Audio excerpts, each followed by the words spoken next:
The Aryans came not only to the Indus Valley, apparently, but also around 2000 BC to the Persians.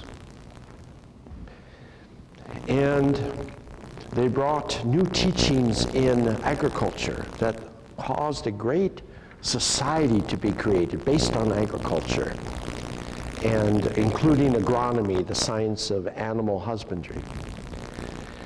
But by the time Zoroaster comes, it had degenerated into a form of pantheism. Now, what is pantheism? That's when, instead of God being the unknowable essence that does not enter his creation except through his messengers, that's the belief that everything in the universe is kind of a piece of God. And that's called pantheism. That God descends into the physical world and everything becomes an appendage of God. Later we will learn that in reality everything is an appendage of the Creator. But the waves of one sea doesn't refer to the Godhead, but really refers to the messenger of God. The messengers become the creators. But this is religion 303, and we're back on religion 202, so we'll go back there. Zoroaster, we don't know when he's born. 700 BC is the earliest date, latest date 1400 is an earlier date. But he was born into a priest class, and he showed early signs of greatness. All of the messengers show early signs of greatness.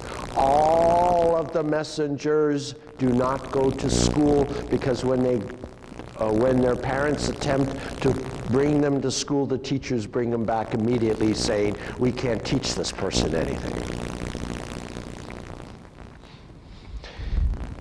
As a child, he showed great interest in agriculture and agronomy, but also in astronomy and science. He was a tinker. He was an inventor. He loved science as a child.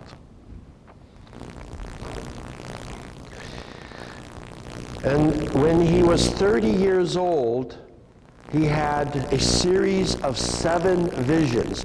7 becomes a very important number in Zoroastrianism. The 7 days of the week, the 7 stages of creation are all believed to be linked back to that ancient religion. It's my understanding as I go further in this, that those 7 that we see in the Bible and the 7 that appears throughout the Zoroastrian teachings are all linked to that ancient Sabian religion, from which the Roman and Greek gods came, from which we get the days of the week, all come from that ancient religion.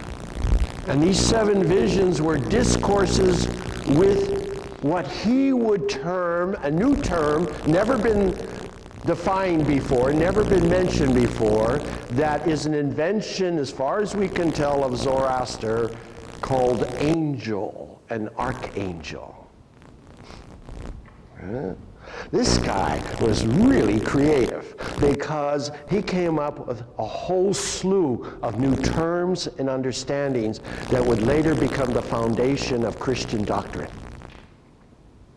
Because what Christ brought was very simple. What most of us would call Christian doctrine has actually very little to do with Jesus. It has more to do with the influences that came into Christianity from the various religions that were dominant at the time.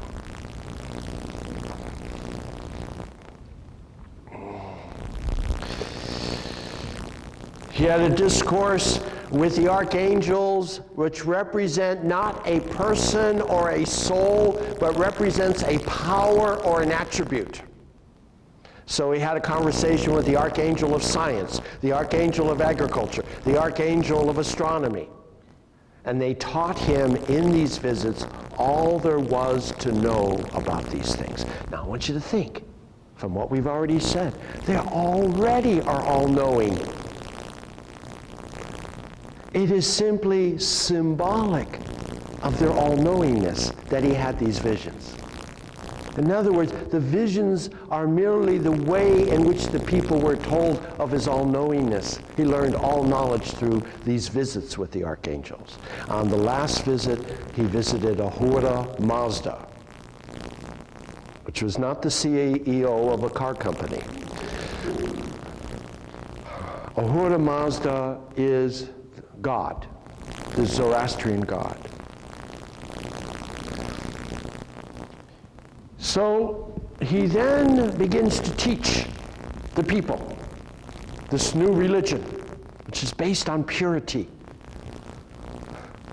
It's a beautiful religion, my friends, because what it does, what he teaches, is the importance of free will to a level that people had never heard before. To have good thoughts, which then lead to good words, which then lead to good deeds, and gave a scientific system for morality. Made spirituality a science, which it is. If you think spirituality is just what I'm feeling at the time, my friends, you're going to have a rough road.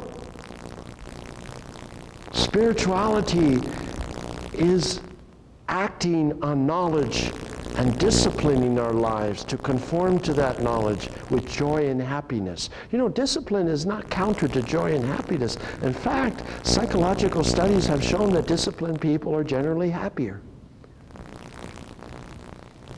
Counter to popular opinion.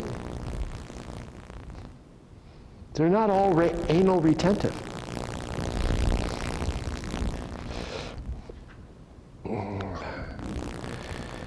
It took him 10 years before he had his first follower.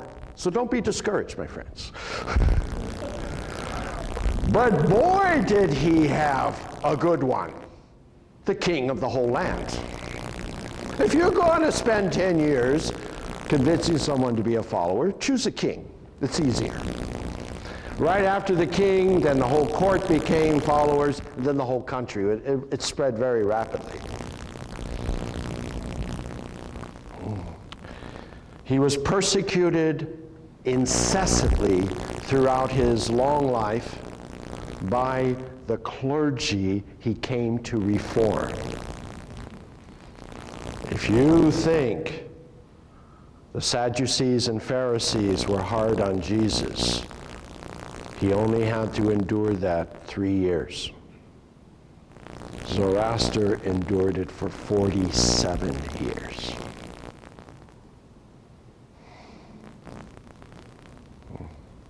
He finally, while he was praying, was executed by a clergy, by a priest. Stabbed him in the back while he was praying. And he died at 77.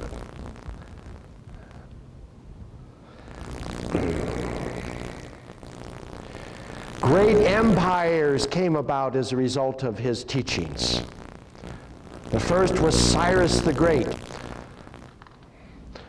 But Cyrus, followed by Darius, from the teachings of Zoroastrian, developed empires that the world had never seen. The largest and most powerful empires, not to be exceeded until the Mongol empires that came much later. But these were empires of tolerance.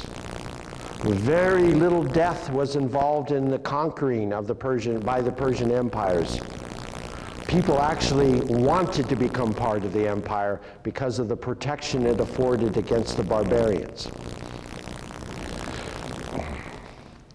These empires lasted longer than any other empires, from about 600 BC until 650 AD, with intermittent periods of abstentia because of the conquering by Alexander the Great initially, then followed by the Romans, followed by the Christians, and followed by the Muslims. we will see that had a great impact on the survival of the scriptures of Zoroaster. Most of them were destroyed. Their contributions were fabulous. The most important was administration. So advanced was their administration that the Muslims took it over without hardly any changes when they developed their cultural centers in the Islamic Empire. Astronomy began with astrology and then developed into more sophisticated science. The whole astrological arts that we know today are really a small remnant of that once great science.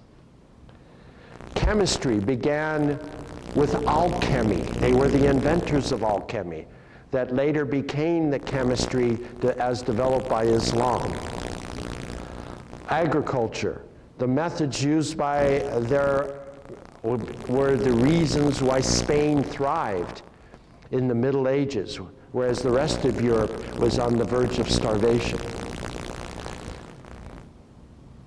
The scriptures of Zoroaster, what remains, is in a book called the Avesta, which consists of hymns called the Gathas. You see, the Zoroastrians at the time of Alexander in 300 BC, 330 BC, really didn't have written scriptures. It was all done through memory and hymns. So when we say that Alexander destroyed much of the Zoroastrian scriptures, they did that by killing off the priest class. And that's how much of it was destroyed. And then finally, out of urgency, they decided to start writing them down.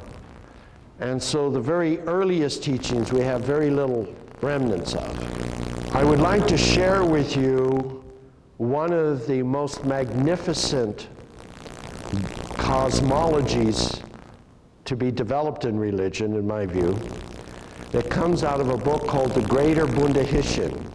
This book deals with the metaphysics, or science of God, the eschatology, or science of knowledge, and the Zoroastrian cosmology and story of creation. Those are big words, but actually the concept is very simple, so let's do that.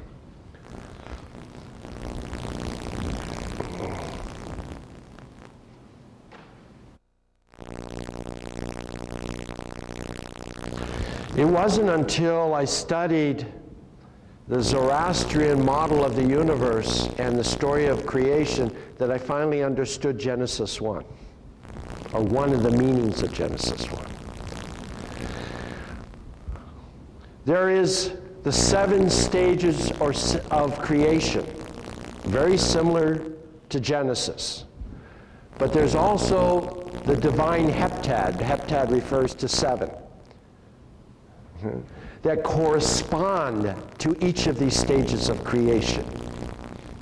The first stage of creation is the creation of the stone sky. Now, the stone sky in the ancient teachings of Zoroaster were later modified to be a bronze sky during the Bronze Age, and later modified to be a crystal sky at the time of the Greeks, because crystal was another word for metal, and that was stronger than stone or bronze. So whatever the strongest substance known to man was what they used for the sky. In the divine heptad, the stone sky refers to the attribute of dominion. We're going to put this all together, but let's go through the stages. The next thing to be created is the water below. Remember in Genesis, the water above the firmament and water below? Well, this is the water below, referring to understanding or wholeness. Third day is the earth at the center of the universe. It will be a misunderstanding of the symbology of this model of creation that will lead to the earth-centered solar system and universe that would dominate Christian thinking for more than 1,000 years, until Copernicus and Galileo showed that the sun was the center, not the earth. But you see, it was a misunderstanding. The earth is at the center of the stone sky universe. But this is not a model of the physical universe, my friend. We are now describing a model of the human reality. On the fourth day, a single plant appears at the center of the earth. Remember, this is an agricultural religion. The plant is also what we see in Genesis, that on the fourth day, the plants grow over the earth and produce fruits. On the fifth day, the animals and creatures appear. In Zoroastrian creation, it's the bull. But the plant refers to spirit of faith that's inside the center of the earth. And the fifth is the pure motive, which is the bull, volition. On the sixth day is the perfect man, which is called the Holy Spirit.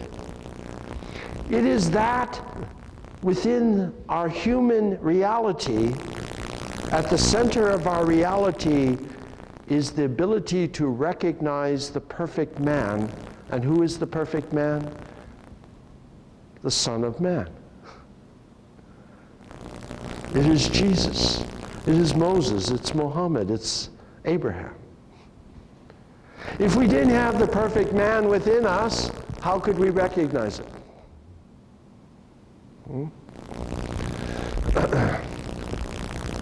And then on the seventh day, which is called the Sabbath, in Jewish tradition, it's called when the sun appears. In Zoroaster.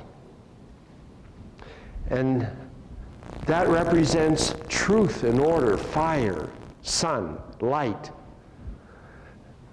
or the Word of God. So here's what creation is. Creation is the evolution of human spirituality. It is what Krishna called evolution in action. Creation is how you are transformed from a lower nature to a higher nature. It is your spirituality. This is a model of human spirituality. The stone sky represents the limitation of understanding. If you didn't have a stone sky, you would not need a messenger of God. Dominion means what you have responsibility for. You are only responsible for what you know, that which lies within the stone sky. But it has many other meanings, as we'll see. It is my belief that all of these things interact during this wonderful period of between 1000 BC and Christ to bring about an intellectual explosion that will lead to what we call the golden age of the Greek philosophers. Because it's during this time that the understanding of the limitations of human knowledge become quite apparent, and the need for some active agent to break through the stone sky so we can see the divine. Stone sky is the limitations of humans left to their own devices. So the sun appears. What is the sun? It is that divine element that comes from the metaphysical realm, the realm beyond the stone sky, and makes its appearance in our universe.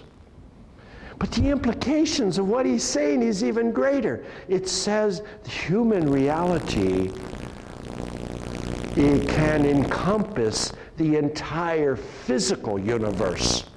He was the first to say that each human being soul encompasses the entire physical universe. Your soul, the universe, is inside your reality. He therefore lays the foundation for science. Because if the universe were not within you, you could not investigate it. Do you understand that? If you don't have it within your capacity, your dominion, it is inaccessible to you. So the fact is that the entire physical universe is actually smaller than the human reality. We see, Baha'u'llah says, see yourself as puny beings, when in reality you encompass all created things. You see the extraordinary thing he's saying here. And then the sun appears, and according to the Bundahishan, it creates heat and light that causes the water below, understanding, to rise through the earth and to form clouds through volcanoes. They actually have volcanoes in this model. And they form clouds, and the clouds then burst into rain, and the rain nourishes the earth so that the plant, the bull, and the perfect man can appear on the surface of the earth and populate the entire earth. You see, now think about these things. Not only does it apply to your individual spirituality, when through the spark of truth, it will transform you so that those potentialities that lie latent within you can appear on your character, which is the surface of the earth. It's what other people can see. It's what becomes visible. You become a person of pure character, you see, through the action of the Son, or Word of God. But it also talks about the evolution of humanity as a whole, and is, in essence, another way of looking, thy kingdom come, thy will be done on earth as it is in heaven. This is where we're going, where the spiritual perfections will populate the whole surface of the earth through the action of the heat and the light. So many things are wrapped up in this model, so many different understandings of Genesis, and so few understood today by the churches and the synagogues. Zoroaster was an avid monotheist, no deviation from it. He invented a new term called the Holy Spirit, which would be later used by Christianity. He called it the Senta Mainu, the Son of God, the Son of Ahura Mazda.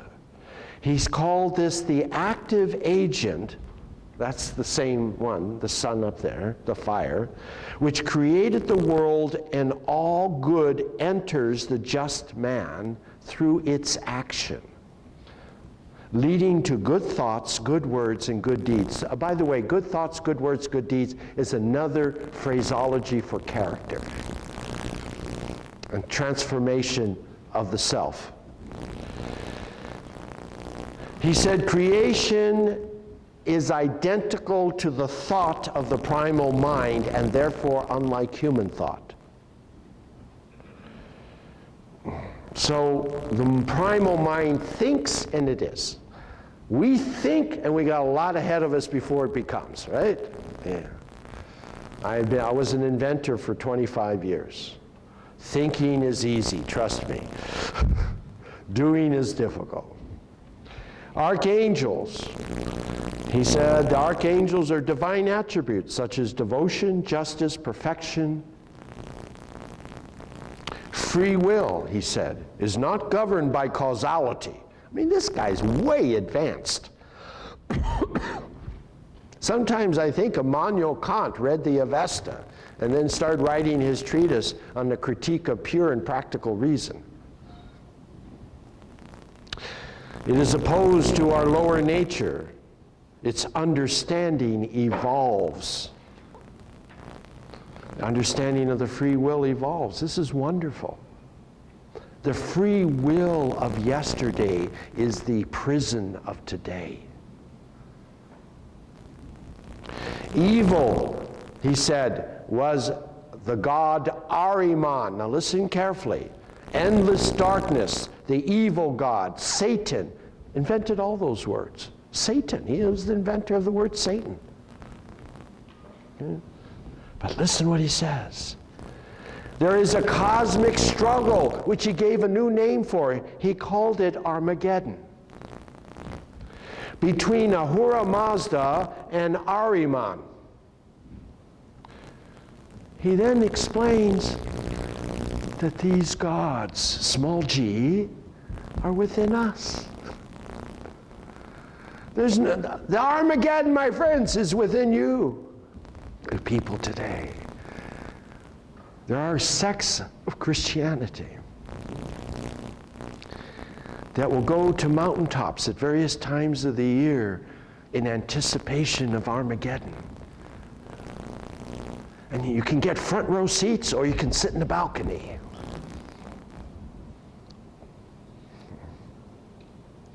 And all of this in spite of the fact that there are Christians on the opposite side of the world who are supposed to see the same thing, you see.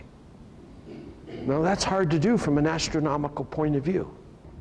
At the time of death, if you've lived a life that's been mostly good meaning aligned to truth, the bridge turns wide and it's easy to walk across, and you get a guide at the other end to take you on to heaven.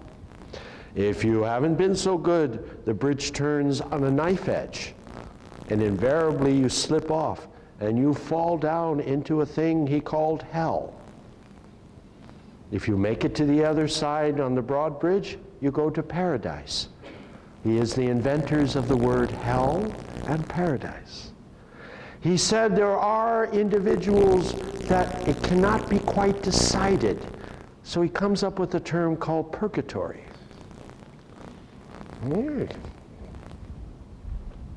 No. Then he comes up with perhaps his greatest contribution, called the universal principle. That which is good for all is good for me. What I hold good for myself, I should for all. Only law universal is true law. This will become the basis of the highest form of morality that will be developed by the philosopher Kant and others. And it will be a basis by which we can better understand the Baha'i writings, which even raises it to a new level of understanding of what universal law means and how to apply it, which will not only have an individual aspect, which is what all these messengers talked about, but a collective aspect. He prophesies 3 messiahs, the last being the greatest one of all, the one to resurrect the dead and to bring about the final perfection of the world. The resurrection comes from Zoroaster. But we have to understand what it means. The Zoroastrian concepts that he also introduced were the Trinity, angels, archangels, demons, heaven or paradise and hell, resurrection, life everlasting, purgatory, judgment at death, saviors, messiahs, return, apocalypse, Armageddon followed by millennium, all of which became doctrines of Islam and Christianity. Tomorrow we'll begin with the Greek philosophers.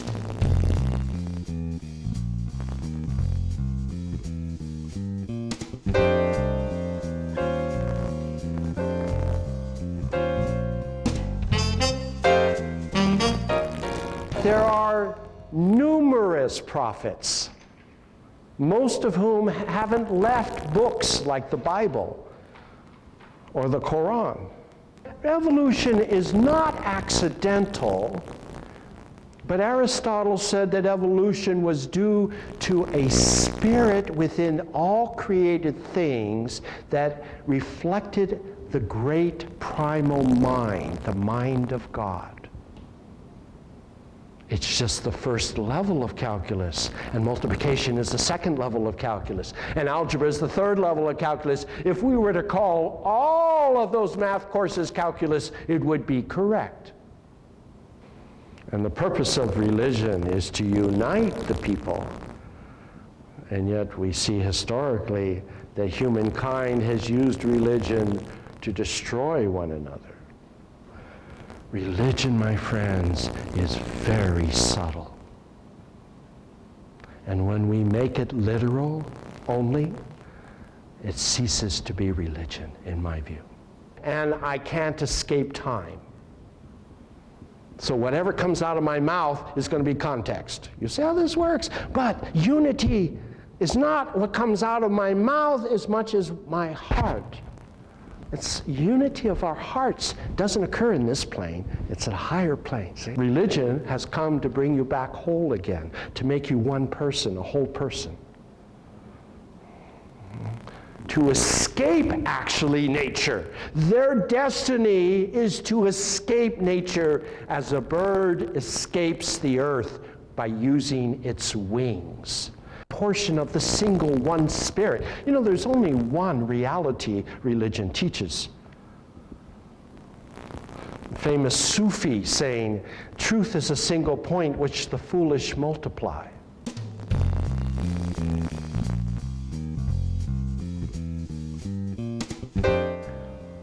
That the greatest gift we can get in this life is a spark of awareness given to us by that divine that allows us to see that we're drowning and moves us, motivates us to search the truth, to find the ark. That is a great gift. Because the frog, when you boil it slowly, there is no way that frog knows it's dying. My God is the creator of the universe. And you worship gods that can neither speak nor move? My friends, you are never held accountable in all the religious scriptures from what you don't know. You're only held accountable of what you do know. And so when you eat from the tree of life, then that is the knowledge by which you therefore must adhere to. So love is what pulls the individual to its nobility.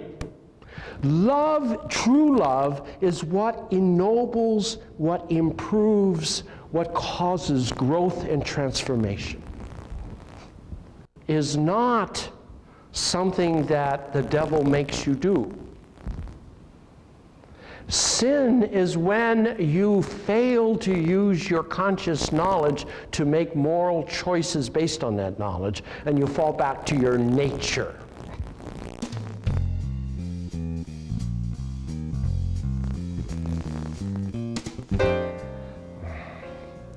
The Egyptian belief in the afterlife, which is a critical part of religious understanding. Every religion teaches an afterlife. Is testified by the pyramids. There would be no pyramids if the Egyptians didn't believe in an afterlife. In fact, the Neanderthal believed in the afterlife. They buried people. They put utensils so that when the people moved on, they would have something to eat with. That's all it is. It doesn't mean the messengers become conscious of who they are. You see, you know what the problem with that is that assumes that they therefore have a beginning. But we know from the Baha'i writings that the messengers have no beginning and no end. So they always know. That knowledge is not in time-space.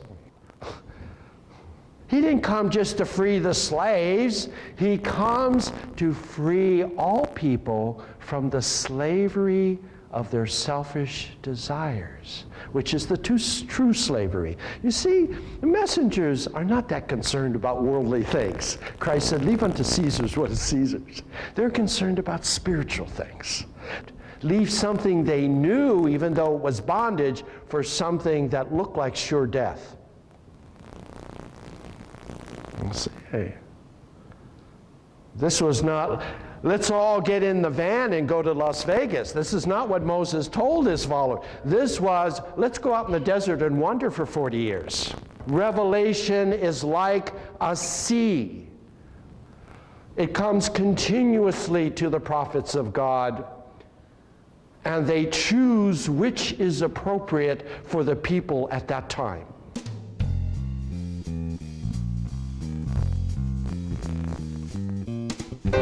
The true warrior in all of the religious traditions, whether it's American Indian or the Hindu traditions, is based upon that each human being was created to become a true warrior. That all physical warfare is simply symbolic of the internal warfare between one's lower desires and one's higher conscious knowledge. It is the battle of morality. And so then Arjuna says, but who are you then? What is that oneness in you? And so he says, I will release you from Maya for a moment. And he opens up his garment. And Arjuna is sucked in to this reality. And what he sees when the garment is open is a universe. He sees stars being created, stars being destroyed, galaxies, lights, colors, so intense that he finally screams out and says, no more, I cannot withstand it. And so Krishna closes his garment and becomes a man again. We even have people running around saying, let's make this happen, let's make that happen. See, in ancient traditions, that would be considered heresy if a person claimed to make anything happen. And in fact, Krishna says you don't make anything happen. The only thing you make happen is to choose. And then it's in God's hands what happens.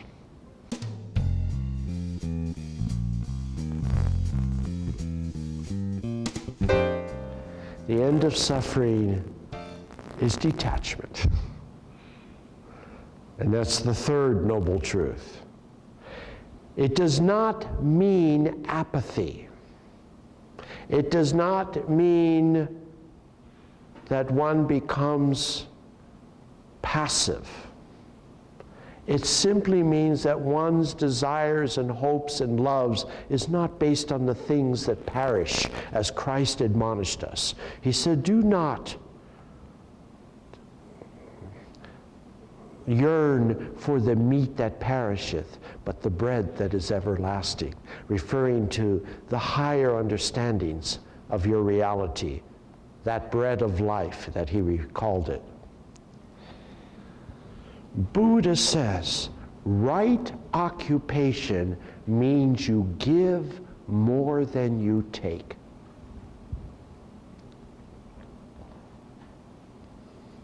I would love to give that at that last board meeting of Enron. Yeah.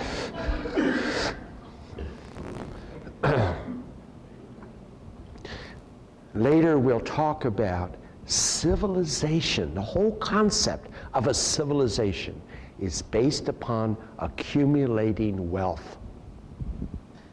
You do not have growth without wealth, and you do not have wealth without people creating more than they take. I guarantee you it would be a wonderful, wonderful study if someday someone would correlate the rise and fall of civilization at that point in which people began to take more than they gave.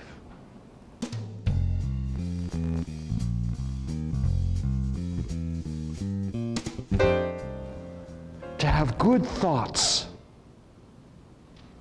which then lead to good words, which then lead to good deeds, and gave a scientific system for morality. Made spirituality a science, which it is. If you think spirituality is just what I'm feeling at the time, my friends, you're going to have a rough road. Spirituality is acting on knowledge and disciplining our lives to conform to that knowledge with joy and happiness. You know, discipline is not counter to joy and happiness. In fact, psychological studies have shown that disciplined people are generally happier.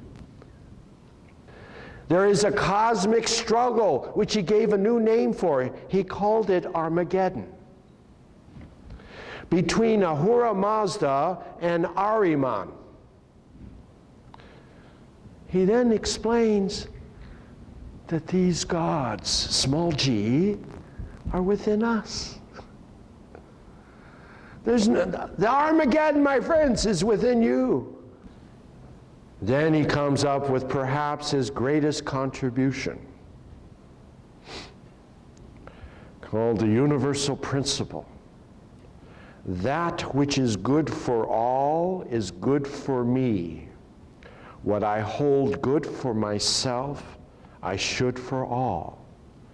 Only law universal is true law. This will become the basis of the highest form of morality.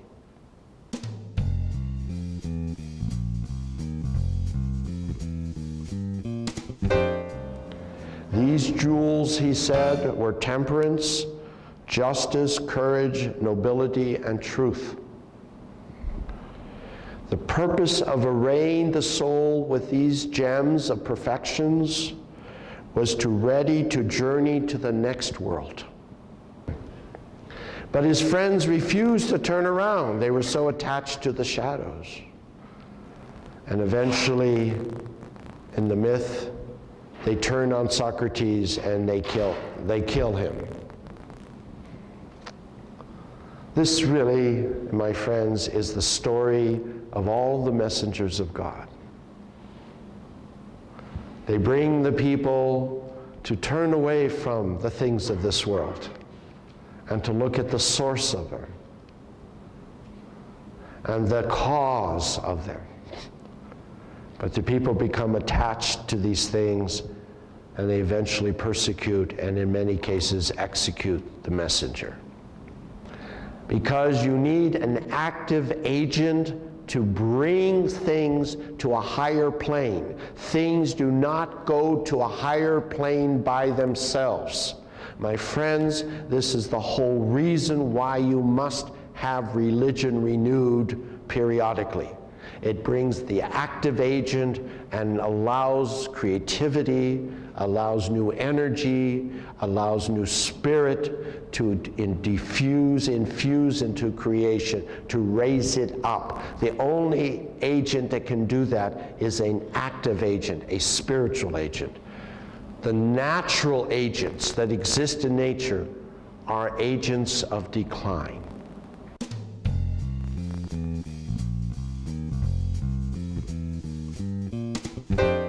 One is a female and one is a male. And they are the fruit of the previous religion. There's a wonderful passage that I don't have with me today that talks about the cycle of a plant, from seed to full plant to fruit and then back to a seed again. In a sense, this is how religion cycles. The fruit of Judaism are the two most pure hearts that religion produced. On the female side, it was Mary. On the male side, it was John the Baptist. Because every human soul, we know from the writings, does not die. Every human soul continues on to eternity from the time of conception. That is a verity that religious scriptures give us. So what does salvation mean? What does eternal life mean? If every soul is eternal by that definition, then you don't need to recognize Jesus or Moses or Muhammad. It's a state of consciousness. and happiness and bliss that comes as a result of that, not because of good fortune and having 3 SUVs in a garage, or be celebrated as a celebrity, because those are the idols of today. And by changing the law of the Sabbath, I uplift your understanding of what the true Sabbath means, which is selfless service. Christ said that in the Jewish scriptures, there's another corollary to that. Thou shalt love thy neighbor as thyself. I'm going to connect the two. He said, like unto it. He hadn't revealed anything new. He just made a connection between 2 separate admonitions. One to love God with all thy heart, and the other to love thy neighbor. He said they're identical.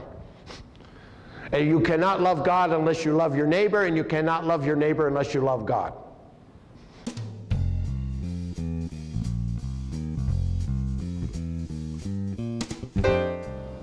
Islam means submission to the will of God. In every religion, you must submit to a higher will. You see, my friends, this is actually a very advanced concept.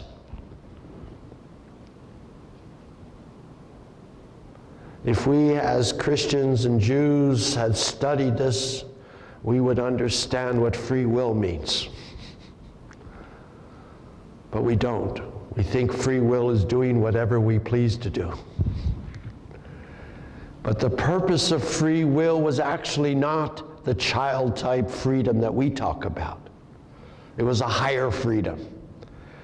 The freely choosing through recognition of truth that a higher reality is to be submitted to, not to human reality, not to a king, not to a political party, not to an ideology,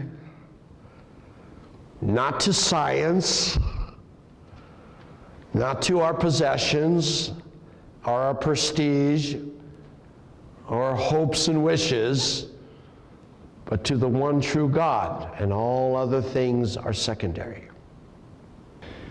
The oneness of the prophets, he claimed.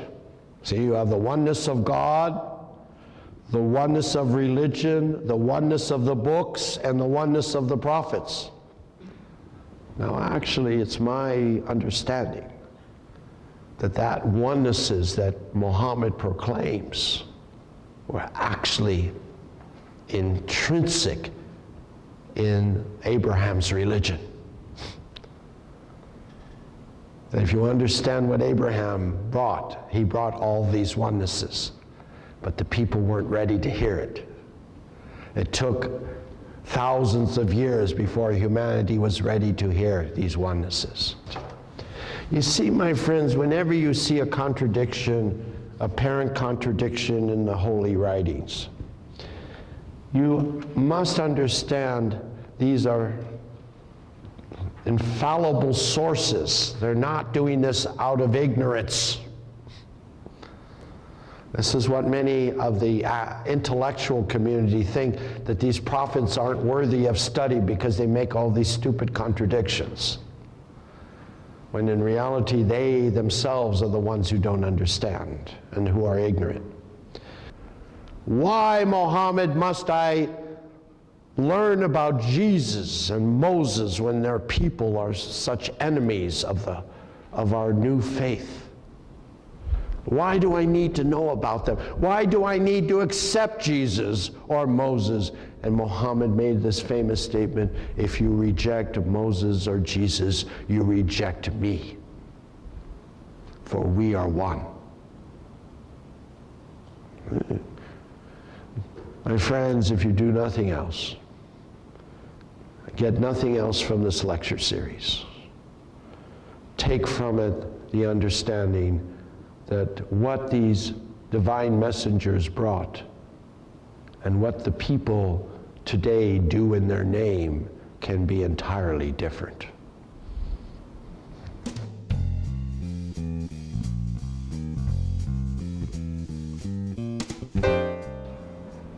That's why it says, in God we trust. You see, this is very important. We've lost this concept. Trust means that there must be an authority, now listen carefully, higher than man, to which all of the diverse elements are submissive to. That's called the fear of God. Through that submission to that higher will, one can overcome their greediness, their temporary criminal behaviors, so that a thing like a check is worth something under all circumstances. In other words, spirituality is the foundation for the banking system. This I want you to reflect a little bit more on, because it is through these kinds of innovations coming from the Greeks that allow us to better understand our spirituality. Because we've made spiritual progress absent from our education, we don't include this when we teach mathematics. It's unfortunate, or science. So if you want to understand the excesses of Europe over the past 1,000 years, you need to understand that the reason for many of those excesses is that they assimilated the technologies of Islam, but not the spiritual morality that went along with it.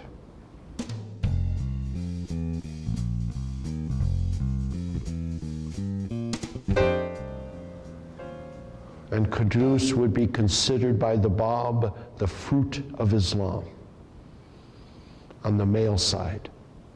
And Tahirih would be considered the fruit of Islam on the female side. As Mary was the fruit of Judaism on the female side, and John the Baptist the fruit on the male side. After all 18 had recognized the Bab, he gave them a speech and a tablet that would remind one of the speech that Christ gave his disciples to go out and teach the faith of God through love and kindness and understanding, and not by coercion. You see, my friends, there are many ways in which a messenger of God suffers.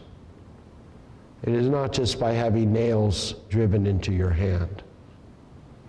In fact, it's my belief that the greatest suffering of a messenger of God has nothing to do with his physical torture. The greatest suffering is their all-knowing awareness of the potential of human nobility, and watching, in contrast to that potential, the degraded and abased behavior of mankind. Following the execution of the Bab, one of the last of the disciples to be executed was Tahirih.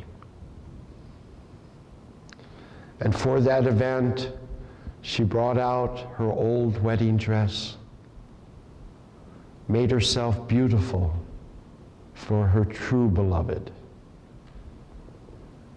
and found the most beautiful scarf she could to give to the executioner to strangle her.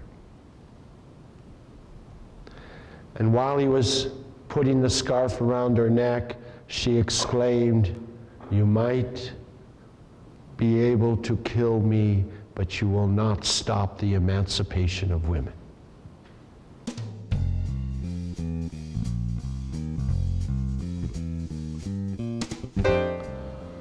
But you see, humankind is in a stage of adolescence, and it required more suffering in order to understand the need to become adults.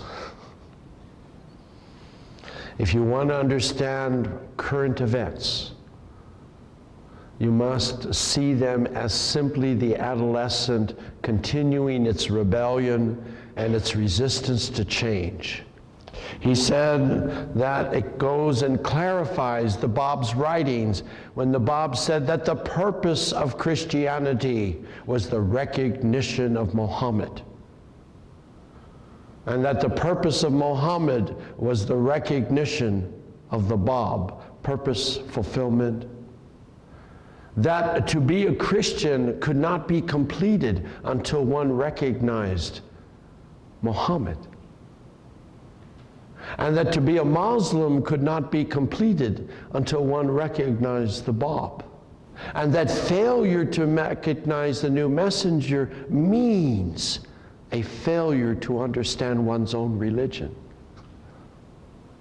And adapting the principles that must come from the divine. Why? We talked about it. It has to be universal. It has to apply to all peoples. Therefore, it can't come from a human mind. It has to come from a divine mind. The social teachings that he brought are best suited to bring about the oneness of humankind through global rather than regional justice. You see, universality is also a relative term. Back at the time of Jesus, it was universal if it met the requirements of Israel. Later, it was universal if it met the requirements of a country. But now universality requires to meet all of the people's needs. It's a huge demand. This is why the intensity of the revelation must inherently be greater, because the scope is greater. Not because Baha'u'llah claims to be superior to Jesus. This "my messenger is better than your messenger" is over.